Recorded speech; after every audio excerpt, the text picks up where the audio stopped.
Jean. No, I never knew you at all. You had the grace to hold yourself while those around you crawled. They crawled out of the woodwork and they whispered into your brain. They set you on the treadmill and they made you change your name. And it seems to me you lived your life like a candle in the wind, never knowing who to cling to when the rain set in. And I would have liked to know you, but I was just a kid. Your candle burned out long before your legend ever did.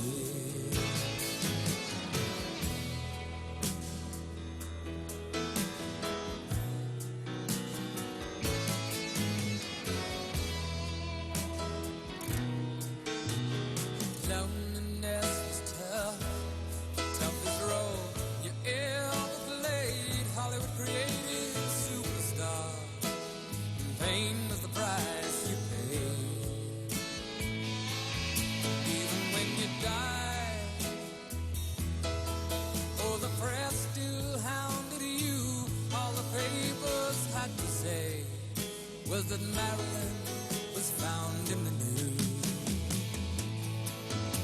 And it seems to me you lived your life like a candle in the wind, never knowing who to cling to when the rain set in.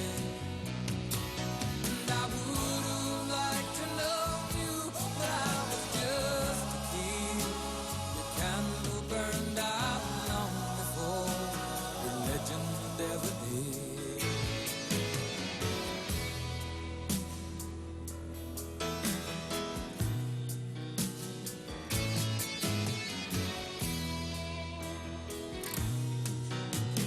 Goodbye, normal teen. Though I never knew you at all, you had the grace to hold yourself while those around you crawled.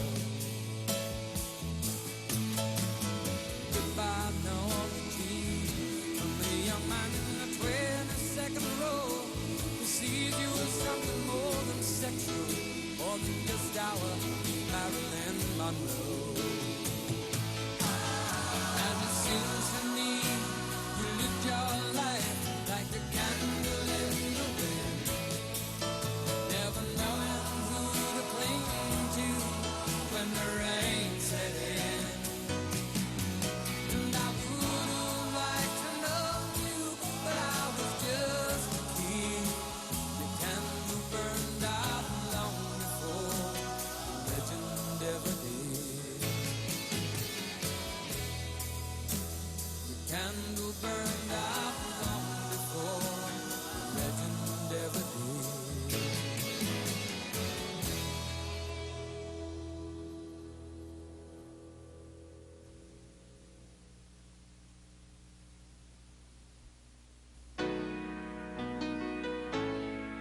It all began in Los Angeles, California, in the charity ward of the county hospital. The file number was 149502. The mother's name, Gladys Baker. The mother's last name from a broken marriage. The child was named Norma Jean. The birth certificate carried the name Mortensen. It was a fake. Norma Jean was illegitimate, but history was being written this June 1st. For this unwelcomed baby would go from obscurity to be desired by millions. This misbegotten ward of the court would turn the heads of kings and queens, marry an internationally acclaimed author and a sports superstar, hobnob with the jet set, meet mafia bosses, the nation's attorney general, and shake the very foundations of the White House and the family of the President of the United States. She became the beloved of millions, but one too many got next to her. Was it suicide or murder? Marilyn took my advice on many occasions during the 16-year period that we knew each other. There were many times that she didn't take it.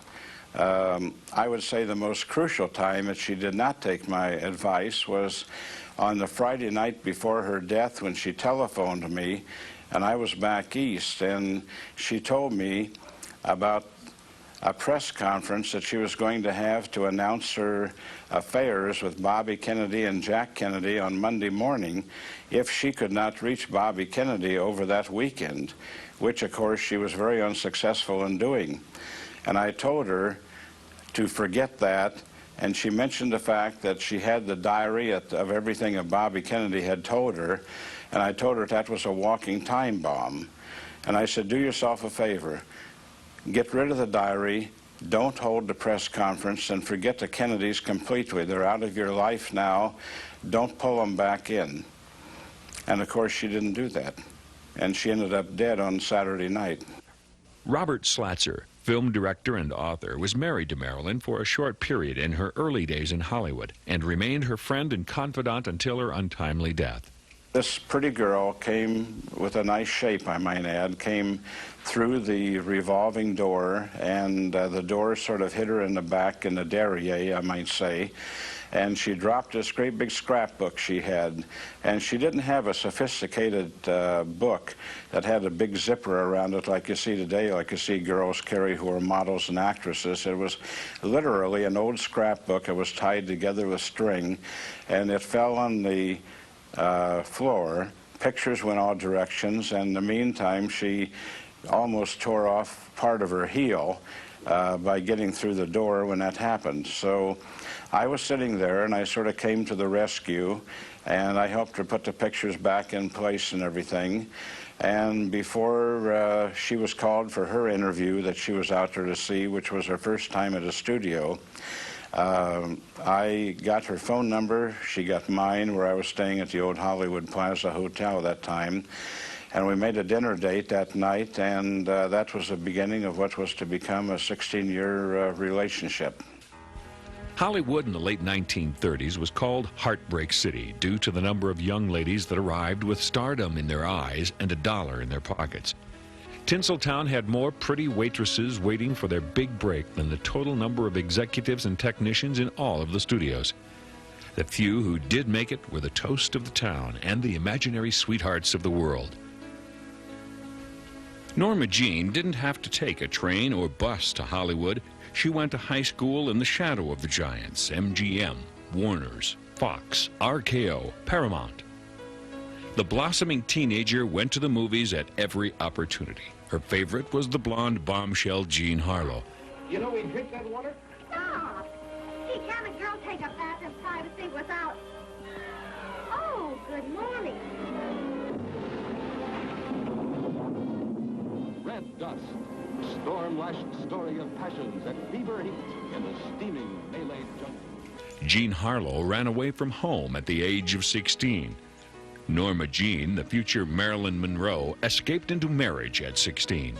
Jim Doherty, who was the first person to marry Marilyn, that marriage was sort of a marriage of convenience, because when the foster home people, the people who had the foster home that were raising Marilyn, were leaving to go back to Kentucky, why Marilyn would had to do one of two things. She'd either have to get married, or she would have to go to an orphanage.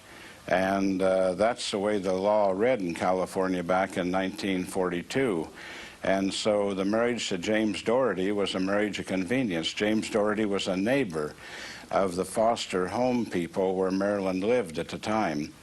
And that marriage, of course, came to an end when Doherty went to the Merchant Marines back around 1943, and Marilyn divorced him in 1946 while he was still on a ship over in the Indian Ocean. Shortly after the marriage, Norma Jean went to work in an aircraft factory owned by the actor-inventor Reginald Denny. It was here she took up a modeling career. The legend was about to begin.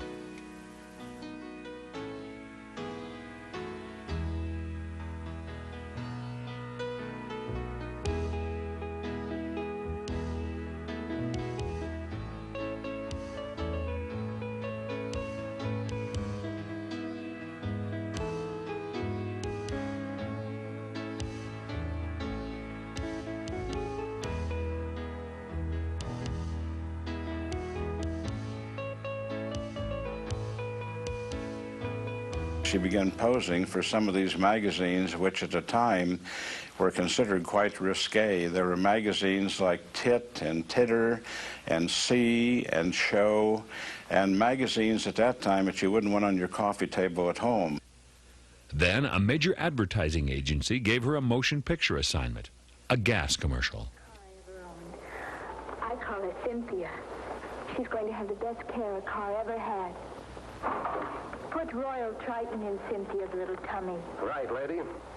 Cynthia will just love that Royal Triton. She did become noticed by the studio basically by her exposure on the cover of one of these magazines.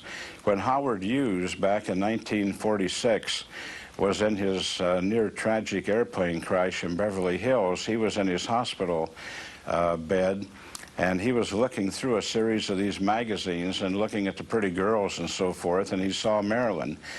And he had one of his people contact the agency, which was a Blue Book modeling company, which was located over at the old Ambassador Hotel at that time.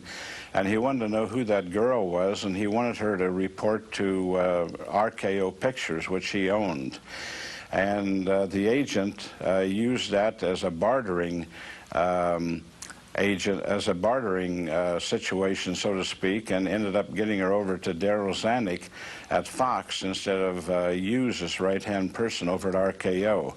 So that magazine exposure did springboard her into what became her first screen test. What you come here for? To tell you can't stay here. If those gorillas find you here, what happens to them? Nothing. They're just going to leave them alone? What's the matter with you, Benny? You can't take such a chance. You dumb broad. You stupid little... What's the matter? They followed you here, or did you bring them with you? I ought to... Go ahead. It won't be the first time I've been worked over today. Norma Jean signed a one-year contract with 20th Century Fox and was provided with the new name, Marilyn Monroe. She reluctantly agreed to the name change. Her first assignment was a bit part in the film Scudda-Hoo, Scudda-Hey. She ended up on the cutting room floor. Her first appearance on the screen was as a waitress in The Dangerous Years. At the end of the year, Fox dropped her contract. Studio executives saw no potential in this young girl. For a few moments, she was shattered by being fired. But typical of Marilyn, she shook her head, set her jaw, and said, "In Hollywood, you're never out of work, just in between pictures." Marilyn made the rounds of the studios, finally being hired by Columbia Pictures for a part in The Ladies of the Chorus. Ladies of the chorus, here to sing and dance for you. Our flirty, flirty eyes will wink in your direction. We will throw you all a kiss that's filled with sweet affection. Anyone can see I love you. Anyone can see I care. The way I hold your hand and smile in your direction tells the world my heart is filled with nothing but affection. Lock me in your arms forever. That's the place I want to be. So anyone can see that I belong to you and you belong to me. The job at Columbia was short-lived. They dropped her. She was called for a one-film assignment in Love Happy with Groucho Marx. Her part was a beautiful, dumb, sexy blonde, and a Hollywood tattoo was applied. She became typecast. Is there anything I can do for you? What a ridiculous statement. Mr. Grenion, I want you to help me. I have a little sand left. What seems to be the trouble? The men are following me. Really? I can't understand why. 20th Century Fox was headed by Daryl Zanuck, who ran the studio with an iron hand and little, if any, compassion for his employees. An actor was only as good as the amount of profit from his or her last film. Zanuck was the boss, the hatchet man, and many an actor quaked in their boots or high heels when they saw him on the lot. Robert Slatzer was summoned into Zanuck's office after marrying Marilyn in Mexico. He said, here is a girl that we've invested $1 million in so far, and the people around the world, especially the men that see her pictures in the newspapers and in the newsreels, they visualize themselves as being someday married or someday possibly with Marilyn Monroe or meeting her. He said, this is a girl that we portray as the young, pretty, blue-eyed blonde that sits home on Friday and Saturday nights waiting for the phone to ring and waiting for that Prince Charming to come in and sweep her off her feet and give her that house with a picket fence around it and children and so forth. Well, this is the farthest thing from Marilyn's mind that she ever wanted. And but this was Zanuck's big spiel. So he said, it's her career, it's not yours. And he said, we just don't want her married. And I think that the two of you should seriously consider what you've done. So we walked out of the office and we spent the night talking about it and so forth. And to make a long story short, about a day later, 2 days later, we drove down to Tijuana. We looked up the attorney. We took the piece of paper which he was supposed to file in the courthouse, which had not been filed yet, along with many others, and we bought it back. I think we paid $50 at that time in American money, which was quite a bit of money in 1952 in Mexico. And he wouldn't give it back to us because he claimed it might cause something to his reputation down there in Mexico. And Marilyn wanted it, I wanted it, and we got into an argument over the whole thing. So finally, he took a great big stick match and he held it up and he lit the match to the piece of paper and it burned up. And as we sat there, we watched our marriage, so to speak, in writing go up in flames. And as Marilyn later on would say to friends of hers that joked about a 4 or 5 day marriage, she used to say, well, it lasted longer than most Broadway shows. Well, he tried to control everybody he had. I know that one time I was talking to Henry Fonda, and Henry Fonda was very angry one day, and he stumped into Zanuck's office, and I'm going back into the late 40s when this happened, and he sounded off to Zanuck, and Zanuck sat there and listened to everything for about 3 or 4 minutes. And finally, Zanuck stood up and spoke, and he scared the pants off of Fonda.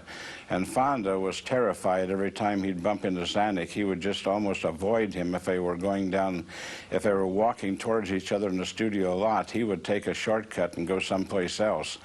But Zanuck was actually feared. He was typical of the tyrants that ran the studios in those days, like Louis B. Mayer at MGM. You had Harry Cohen at Columbia. You had Jack Warner over at Warner Brothers, and Zanuck at Fox. And Zanuck was feared. He was a little man, but he smoked a big cigar and he wielded a big club, and he could blackball people and do a lot to people that is almost unspeakable. Johnny Hyde saw the potential of Marilyn, which Fox and Columbia Studios had overlooked. In 1950, she went to work on her 4th film, A Ticket to Tomahawk. Although the role was a minor one, she did grace a song and dance number with the film star Dan Daly. The important parts Marilyn's new agent, boyfriend, and mentor Johnny Hyde was seeking for Marilyn were finally realized. Hyde succeeded in having Marilyn cast in John Huston's film The Asphalt Jungle. The role proved to be a breakthrough. The public began to take notice of her. The crime drama cast Marilyn as the mistress of the much older Rudy Calhern, who introduces the seductive blonde to everyone in the picture as his niece. In 1950, the revelation that the young girl was Calhern's mistress was not permissible. Johnny Hyde next obtained a role for Marilyn in All About Eve. The picture was a triumph for Bette Davis. Davis's screen career was lagging, and her portrayal as a once great actress whose career was on the decline became a comeback film for her. In All About Eve, Marilyn again appeared with an older man, George Sanders. This time she was referred to as Sanders' protege, although once again it was clearly evident that she was Sanders' mistress. With 2 convincing performances behind her, Johnny Hyde was now able to arrange a longer-term contract with 20th Century Fox Studios. This was to be his last effort on Marilyn's behalf. He died in December of 1950. In her next film, she continued to play seductive blondes filled with bad intent. In The Fireball, she's a woman interested in Mickey Rooney, but only because he's a celebrated roller skating champ. On a studio loan-out to Metro-Goldwyn-Mayer, Marilyn appears in a small part as Dick Powell's nightclub date in Bright Cross. She received no screen credit whatsoever in the film. While on loan to MGM, she also played secretary to Jeffrey Lynn in Hometown Story. Essentially, she was window dressing to the film, dressed in a tight-fitting sweater throughout the movie. Returning to 20th Century Fox, Marilyn continued to be cast as the sexy blonde. In As Young as You Feel, she again portrayed a secretary in a role incidental to the film's plot. Marilyn's film roles were expanded concurrent with the public's growing interest in her. But while Marilyn was being given more on-screen time, the studio kept Marilyn confined to films of a lesser stature. In Love Nest, she was an ex-Army whack and the love interest of Jack Parr. However, her romance was but one of many subplots. Let's Make It Legal, similarly, cast her in a minor role as a beautiful blonde who uses her physical attributes to advance herself. A publicity blitz which started to gain momentum in 1952 would never slow. Scandal, variety stories exposed details of her nude photo sessions, as well as reports of her mother's confinement in mental institutions. Taking note of the surge of publicity, Marilyn was cast in her most important role, Flash by Night. She held her own alongside seasoned stars Barbara Stanwyck and Robert Ryan. We're Not Married commingled Marilyn in a multi-plot comedy as one of several women who learn they are not legally married. Finally, with the release of Don't Bother to Knock, Marilyn was given star billing opposite Richard Widmark. Marilyn was cast as a psychotic babysitter. The Howard Hawks film Monkey Business, a madcap comedy starring Cary Grant and Ginger Rogers, signaled the end of Marilyn's supporting roles. During the making of the film, she was introduced to a celebrity visiting the movie set, baseball star Joe DiMaggio. Following a cameo walk-on in O. Henry's Full House, Marilyn found herself a full-fledged star as she headlined Niagara, a suspenseful thriller that saw Marilyn as an adulterous wife of Joseph Cotton. The film version of the hit musical Broadway comedy Gentlemen Prefer Blondes was a property in which the most important actresses in Hollywood wanted to participate. The coveted role of Laurel Lee went to Marilyn. Appearing opposite Jane Russell, the film grossed millions for the studio. Marilyn's salary totaled $18,000. Marilyn replaced Betty Grable as the top film goddess at 20th Century Fox in How to Marry a Millionaire. Betty Grable's career had been waning, and Marilyn's rising.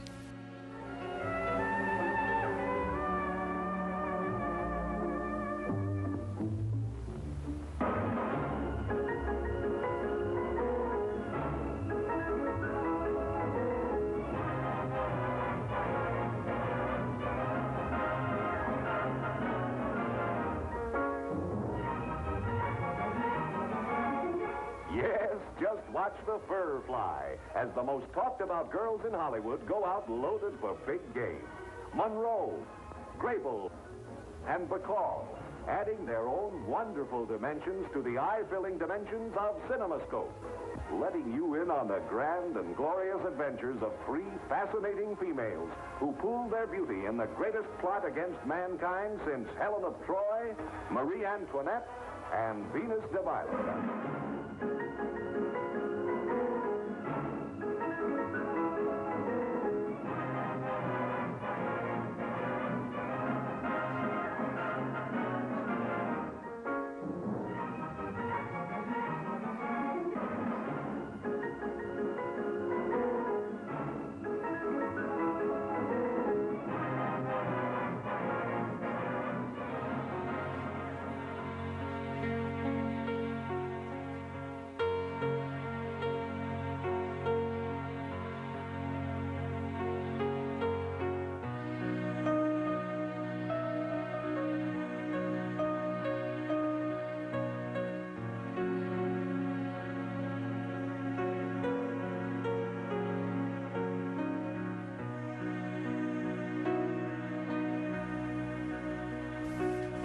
Marilyn resented being cajoled into appearing in the picture.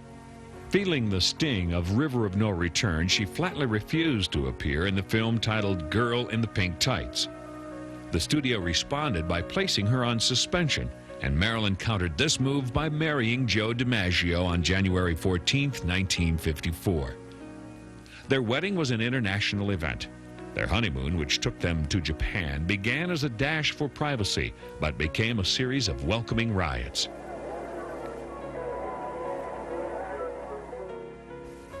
While Joe stayed alone in Tokyo, Marilyn went on to entertain the troops in Korea. Waves of frenzied approval greeted her. It was, she said, like an embrace.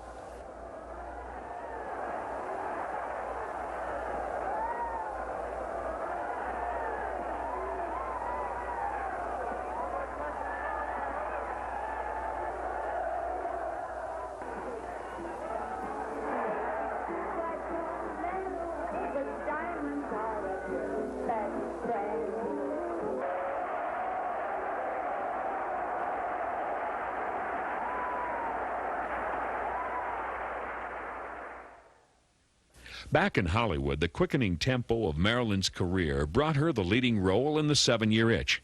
The arc lights and movie stardom would blank out the cozy, candlelit, home-cooked dinners Joe wanted. For Marilyn, it would be easier to please the crowd. She felt very, very uncomfortable with the image of Marilyn Monroe.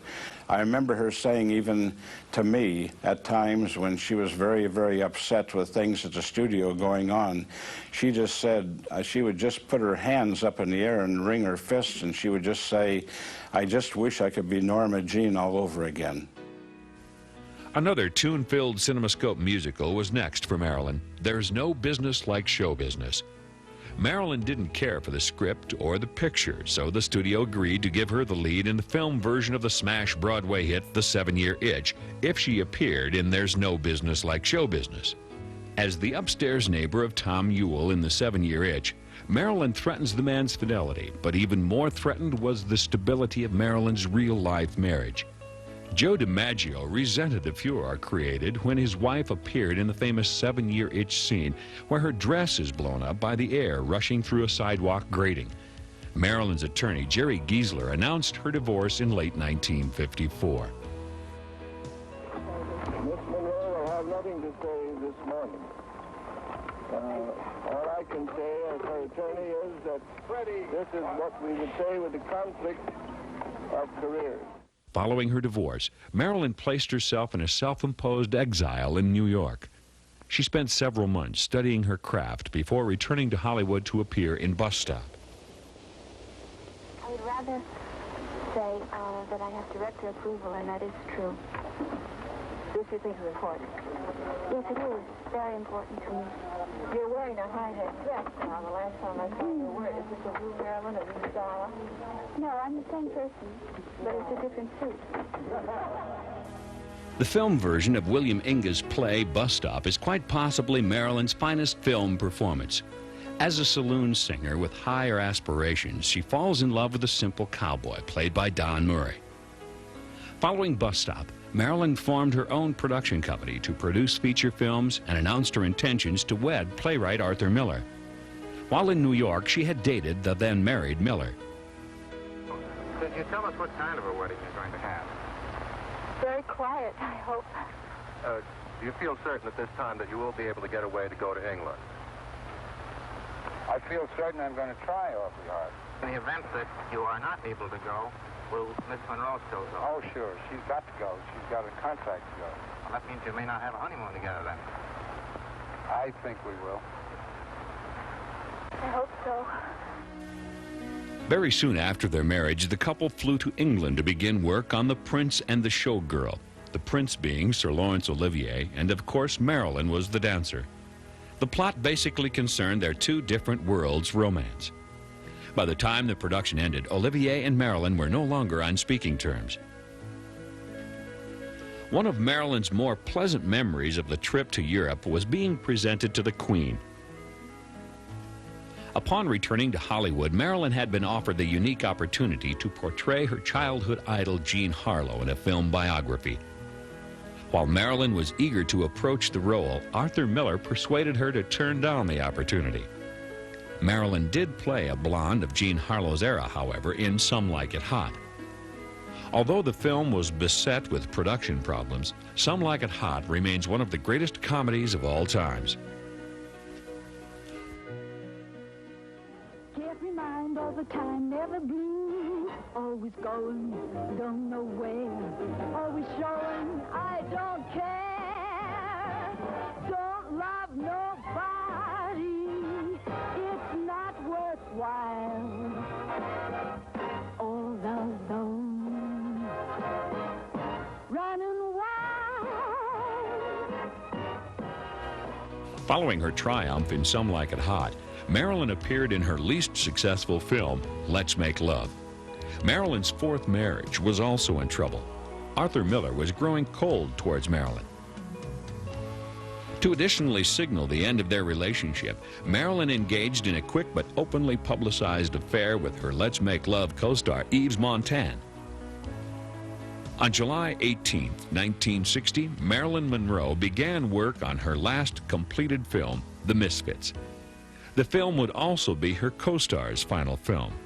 Why are you killing him? Okay, you won. All right, you won. You won. Let's go then, roll. Get out of here. Follow him. Choke him down, Guido. Get off. You want him? Stop it. Get off. Shut up. Hold down. Get up. One, two. Go.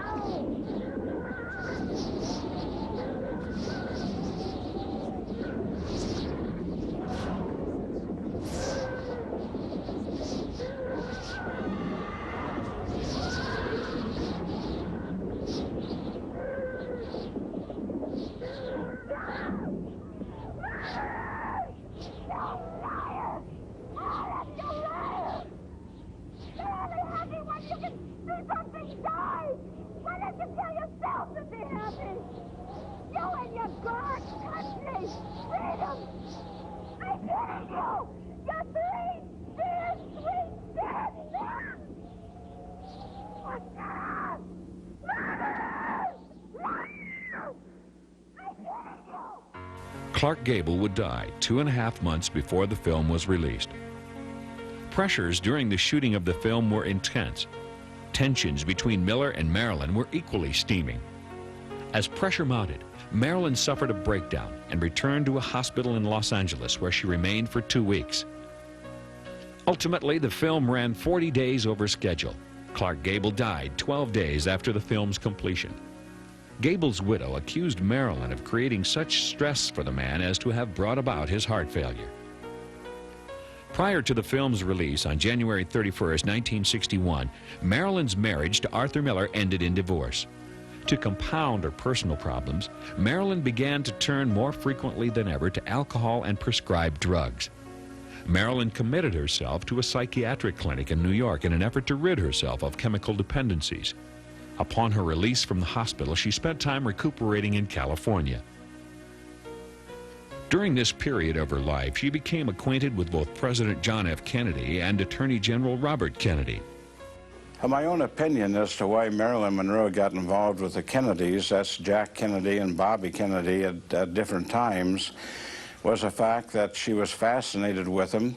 I think that she was very much in awe over their power, and the fact that here's the President of the United States or the Senator of the United States pursuing you, and on the other hand, here's Bobby Kennedy, the Attorney General for the United States, the highest legal office in the nation. Numerous literary sources have alleged Marilyn had an affair with the president. As the oft-repeated story goes, Robert Kennedy became involved with Marilyn at the request of President Kennedy. He felt their relationship was drawing attention. In April of 1962, Marilyn was back before the cameras at 20th Century Fox, working at a lighthearted comedy, Something's Got to Give.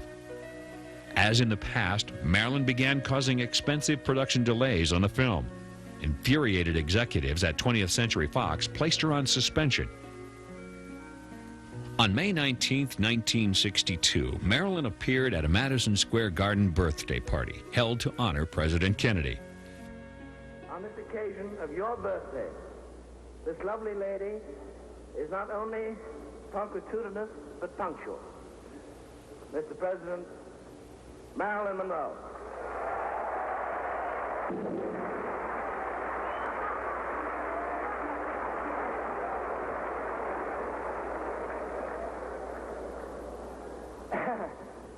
A woman about whom it truly may be said she needs no introduction. Let me just say, here she is. But I'll give her an introduction anyway. Mr. President, because in the history of show business, perhaps there has been no one female who meant so much, who has done more.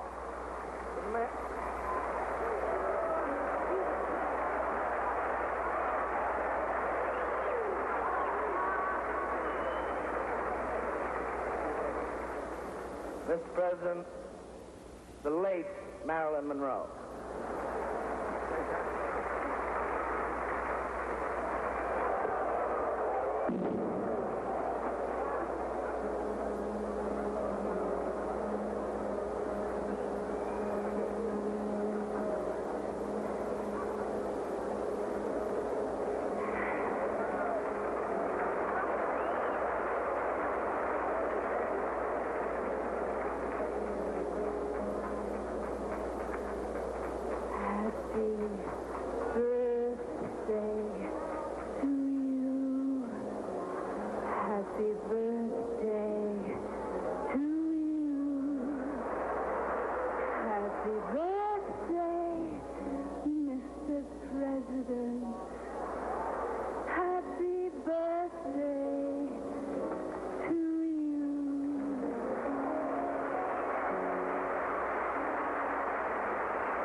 President, for all the things you've done, the battles that you've won, the way you deal with U.S. Steel and our problems by the ton. We thank you so much. Everybody, happy birthday!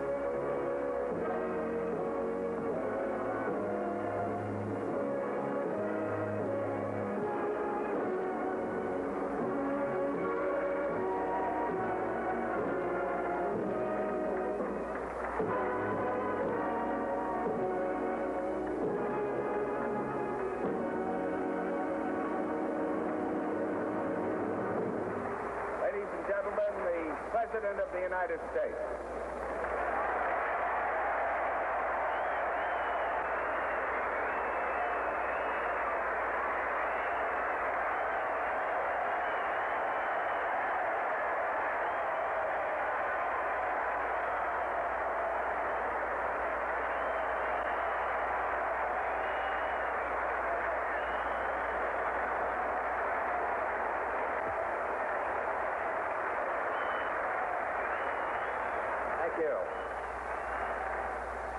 I can now retire from politics after having had Happy Birthday sung to me in such a sweet, wholesome way. She returned to Fox and continued to upset the studio's executives in charge by her constant tardiness. On June 8, 1962, she was fired and the film was shelved. Her last day at work took place on her 36th birthday, June 1st, 1962. Marilyn adjourned to her Brentwood home to contemplate a threatening Fox lawsuit, to continue to abuse her body with prescribed pills, and to deal with her alleged romance with Robert Kennedy. On the morning of August 5th, 1962, the world awoke to the news that Marilyn Monroe had died in the early morning hours in the bedroom of her Brentwood home, an apparent victim of an accidental drug overdose. The autopsy shows that Marilyn Monroe did not take any oral capsules of Nembutal. The policeman on the scene at Marilyn Monroe's death room, I should say, her bedroom at the time, had asked one of the doctors how she died. And one doctor pointed to an empty bottle of Nembutal, and he said, here, he said, this bottle contained 47 Nembutal capsules yesterday. Today it's empty, and she must have taken 47 Nembutals. There was not one Nembutal capsule found in the digestive system. In the first place, Nembutal is a yellow capsule. It has a yellow food dye in a gel, and people known to have taken those, according to the autopsy surgeons, they have a yellow trace of stain from their esophagus all the way down through their lower intestines.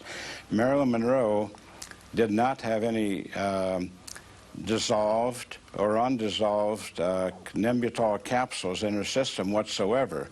But what she did have was a 4.5 milligram level of Nembutal in the blood.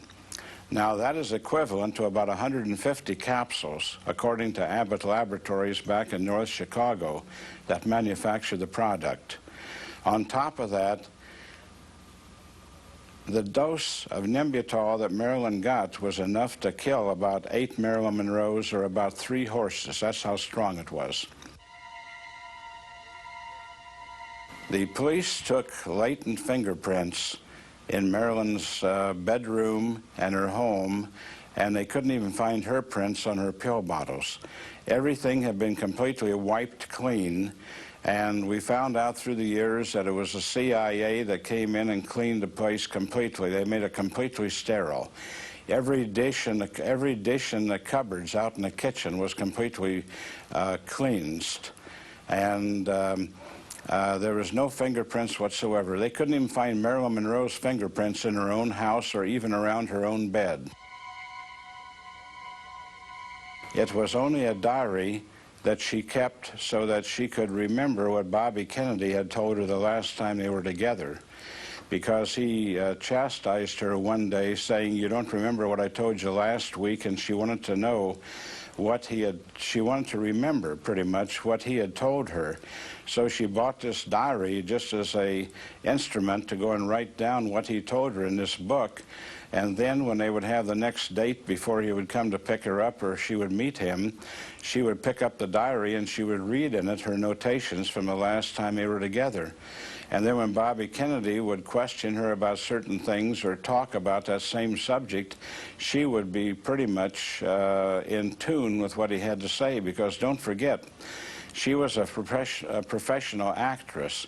She was used to learning lines, and she was very accustomed to remembering things that was written down.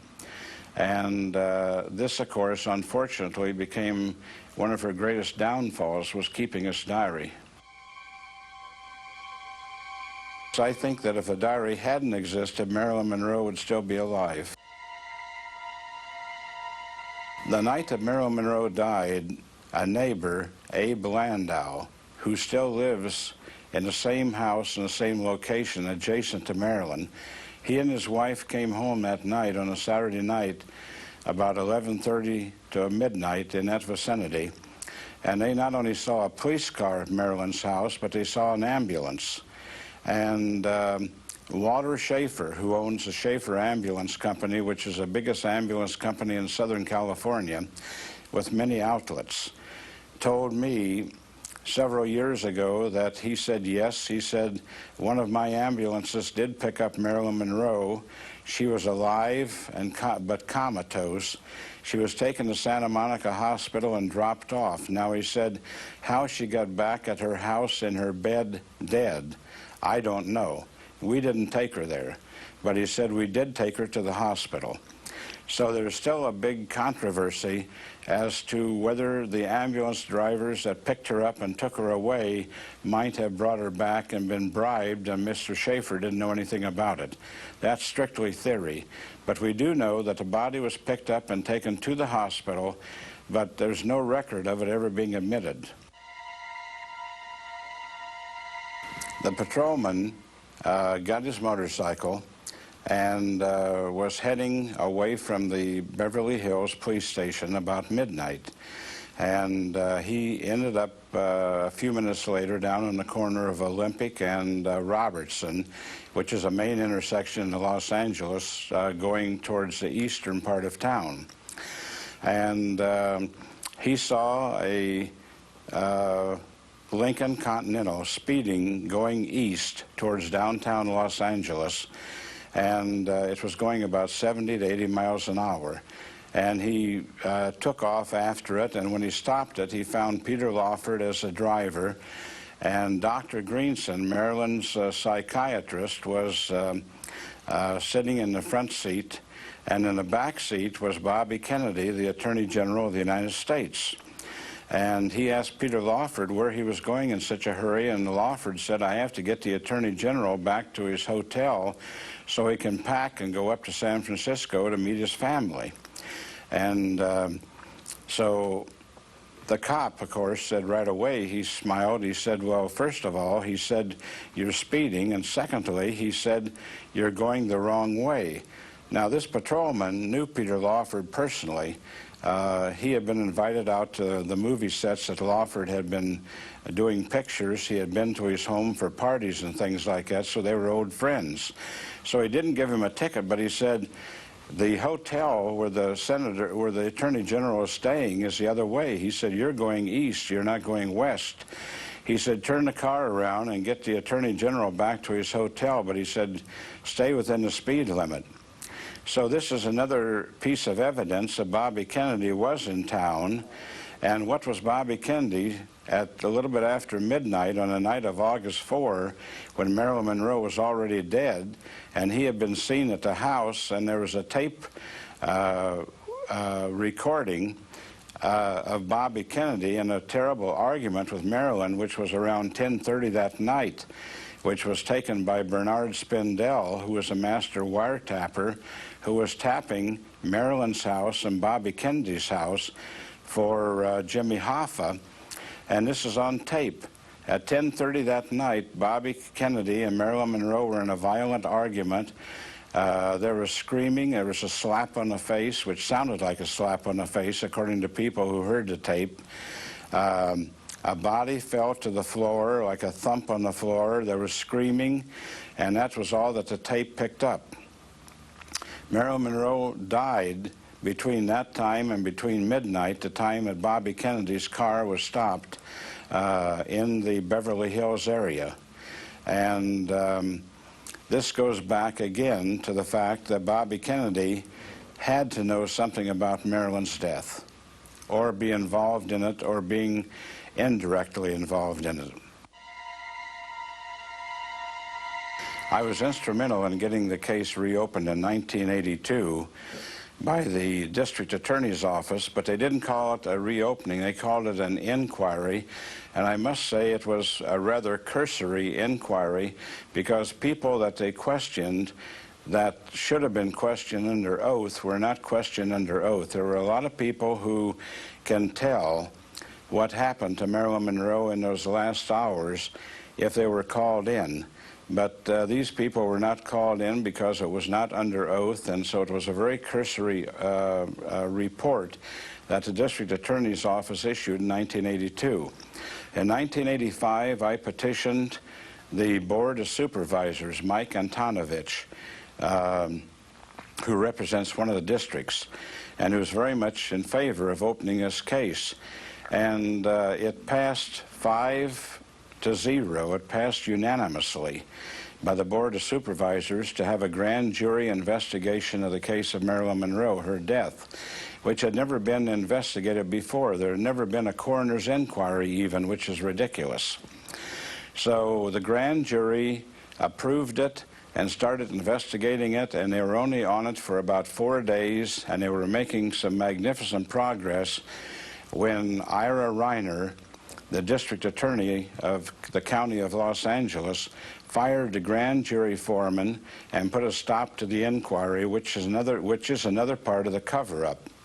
And it's the first time in the history of California that a grand jury foreman has ever been fired. The Board of Supervisors rejected the reopening of the Marilyn Monroe case in September of 1992.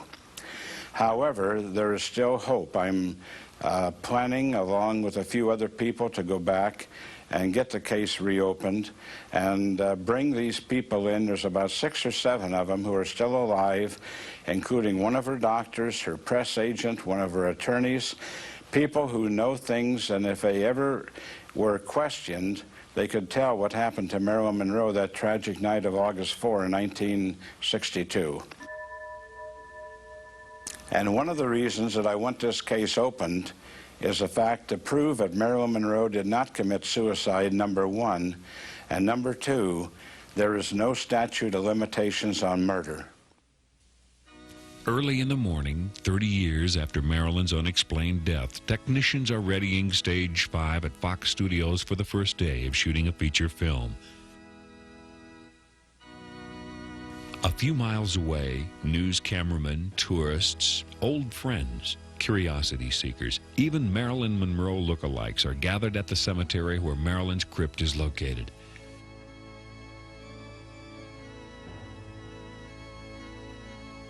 Call it reverence, bizarre, nostalgia, love, adoration, worship, a good news story. Call this gathering what you may, for on the tomb there are no credit titles, just Marilyn Monroe, 1926-1962.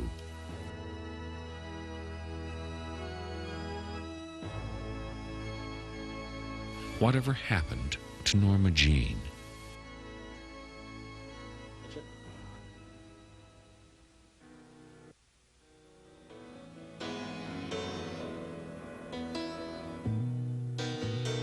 Goodbye, Norma Jean. No, I never knew you at all. You had the grace to hold yourself. But though